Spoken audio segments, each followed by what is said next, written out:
Russia ও ইউক্রেনের যুদ্ধ ৩ বছরেরও বেশি সময় ধরে চলছে। দীর্ঘ এই সময় রুশ আগ্রাসন ও ইউক্রেনের পাল্টা হামলায় হয়েছে হাজারো মানুষের প্রাণহানি। হামলার লক্ষ্যবস্তুতে পরিণত হয়েছে সামরিক ও বেসামরিক সকল অবকাঠামো। গোল্ডসেন্স গ্রুপের হোটেলে বিনিয়োগ করে সুদমুক্ত হালাল আয়ের সাথে বিলাসী জীবনের বিরাট সুযোগ। বিনিয়োগ একবার, রিটার্ন বারবার।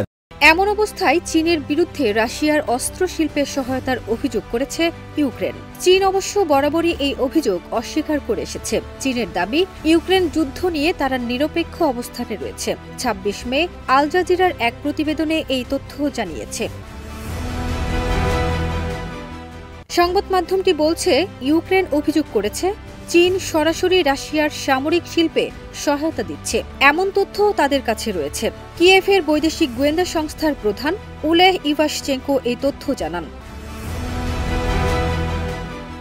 সোমবার ইউক্রেনের রাষ্ট্রীয় বার্তা সংস্থা ইউক্রেনিফর্মে প্রকাশিত এক সাক্ষাৎকারে ইভাশচেঙ্কো বলেন, আমাদের কাছে নিশ্চিত প্রমাণ রয়েছে যে চীন রাশিয়ার অন্তত ২০টি সামরিক কারখানায় গুরুত্বপূর্ণ যন্ত্রপাতি ও কাঁচামাল সরবরাহ করছে।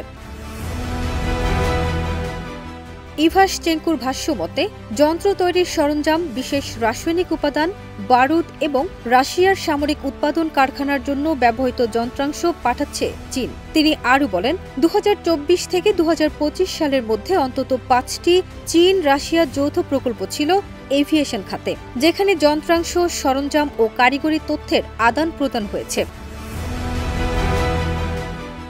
ইউক্রেনের দাবি অনুযায়ী ২০২৫ সালের শুরু পর্যন্ত রাশিয়ার ব্যবহৃত ড্রোনে যে ইলেকট্রনিক যন্ত্রাংশ পাওয়া গেছে তার ৮০% এসেছে চীন থেকে। এছাড়া চীন থেকে বিভিন্ন ছায়া প্রতিষ্ঠানের মাধ্যমে সরঞ্জাম আনছে রাশিয়া, যেগুলোর নাম বদলে ফেলা হয় এবং পণ্য চিহ্ন লুকিয়ে রাখা হয়।